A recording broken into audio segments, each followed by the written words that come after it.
Hey y'all, welcome to Stroh's Talk. Today we're going to start a new series, kind of banking off our last video, and this one's called Verdict. And Verdict is going to be a series where we, answer a question about a player, a big question. Like last week it was, is Brooks really bad or is he unlucky? And you know what? That's today's question as well. But our player this week is Edwin Diaz.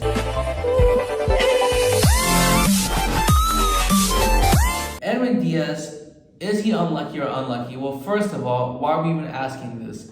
One of the big blown saves that he's had this season is this one. And guess what? This was super unlucky. The Jacob Stallings grand slam to walk it off had a 3% hit probability. And you can see why here. He got jammed up. The ball had a high launch angle. That usually does not end well. And the ball barely scraped the inner part of the wall. This was a wall scraper at the very definition, at the very core, that's a wall scraper. And he got jammed up on it. He didn't hit it particularly hard at all. It had a 3% hit probability, which means 97% of the time, this grand slam is an out. And I believe it was 2 outs, so that would be out number 3, and that's a save. 97% of the time, Edwin Diaz has a save here. Sadly, he ends up giving up a grand slam, and that's on him. This one, however, because people were dogging on him for putting his finger up, this one, Edwin, what are you doing with your finger here? Is your girlfriend tall or something? Because that's the only reason I could think of for why your finger is there. Push your finger down, Edwin. Come on, this was absolutely rocketed. This was absolutely his fault. This was leaving like basically every single ballpark in the world. There was no way this was staying in. Put your finger down, Edwin Diaz. But let's look at his 5 blown saves this year. 5 blown saves at this point of the season is not a lot, actually. So I don't think he's doing as bad as people are saying. But let's look at his 5 blown saves. Is he getting unlucky or is he just bad?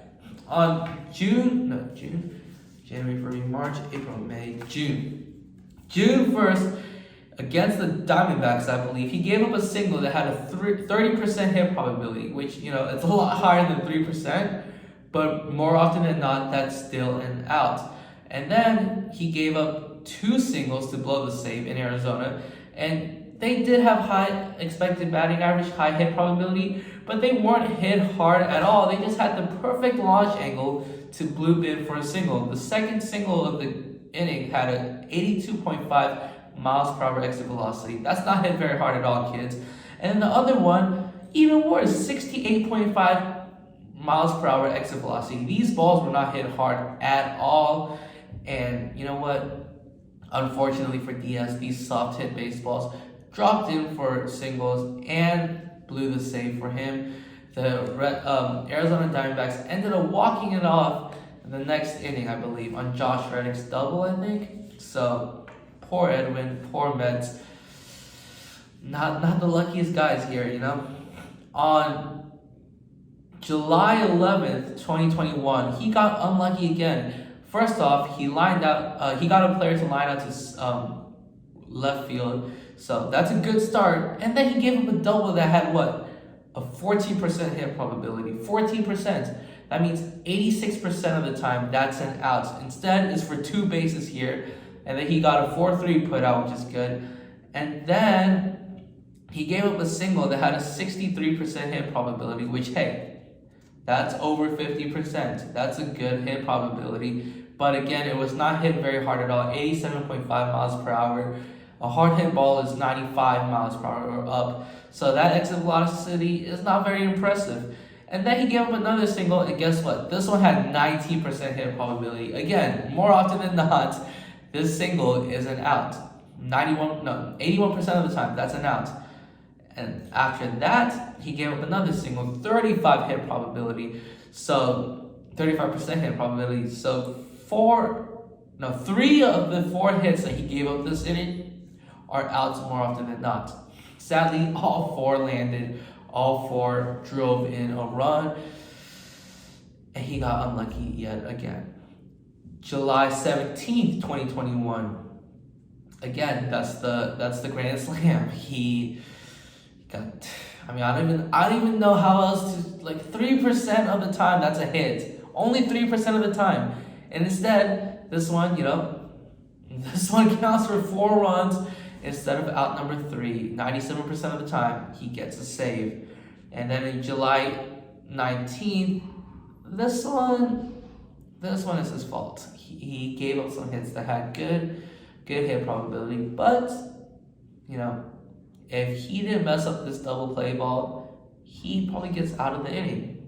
Or I don't even know how many outs because I don't have it in my notes, but he probably gets out of the inning, if not does get out of the inning. But that's kind of his fault. He messed up his own double play, so we're not going to have sympathy there. And then the most recent one, September 3rd, 2021. Oh my gosh, a home run at 18% hit probability. 82% of the time, this home run is an out. Then he got a strikeout, a walk. I don't sympathize for walks. A walk is your fault. And then a double, 39% hit probability. Again, 61% of the time, this is an out. 39% of the time, it's a hit. This time, it's a double. And he gets the next guy striking out, and then a 4-3 putouts. Not his best outing, but let's look at his peripherals. He has a 3.62 ERA, which is not the best. He has a 2.74 skill interactive ERA. That's very good. A 2.65 expected earned run average. That's very good as well. And a 2.47 FIP. This guy has great peripherals. His ERA is, not doing as well as his peripheral numbers, but an ERA is honestly a bad stat at this point. It's a boomer stat, it's a casual stat. There are so many more factors that are in play. A ball in Minute Maid Park is probably, a lot harder to. A home run in Minute Maid Park is probably an out in a lot of other ballparks. A home run in PNC Park, obviously now, we know that one probably isn't gone in a lot of ballparks. It was a wall scraper in the most inner part of the ballpark, and it wasn't hit hard at all. Again, our verdict today is Edwin Diaz is a very unlucky pitcher. And he doesn't really get the hate that he does. He doesn't really deserve the hate that he gets. I'm a classic man.